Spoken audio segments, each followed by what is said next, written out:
నేను కలిగి ఉన్న దేవుడు ఎవరో తెలుసా? జీవము కలిగిన దేవుడు. నేను కలిగి ఉన్న దేవుడు ఎవరో తెలుసా? ఆయన పరిశుద్ధుడైన దేవుడు. నేను కలిగి ఉన్న దేవుడు ఎవరో తెలుసా? ఆయన నీతి కలిగినటువంటి దేవుడు. నేను కలిగి ఉన్న దేవుడు ఎవరో తెలుసా? పాపుల కొరకు ప్రాణం పెట్టిన దేవుడు. నేను కలిగి ఉన్న దేవుడు ఎవరో తెలుసా? నరకము నుంచి తప్పించగలిగిన దేవుడు.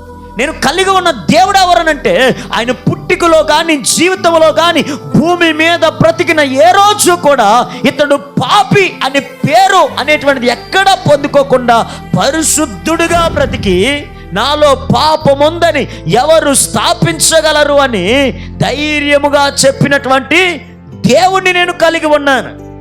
ఆ దేవుడే నా జీవితాల్లో సమాధానం ఇవ్వగలిగిన వాడు.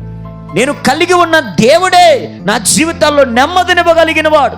నేను కలిగి ఉన్న దేవుడే నా స్థితిని మార్చగలిగిన వాడని నువ్వెప్పుడైతే దేవుని యందు ఆలోచన చేసి దేవుని తట్టు నీ మనస్సు నిలుపుకోగలుగుతావో, నా దేవుడు నీ జీవితాల్లో ఘనమైన కార్యాలను ప్రభు జరిగిస్తాడు.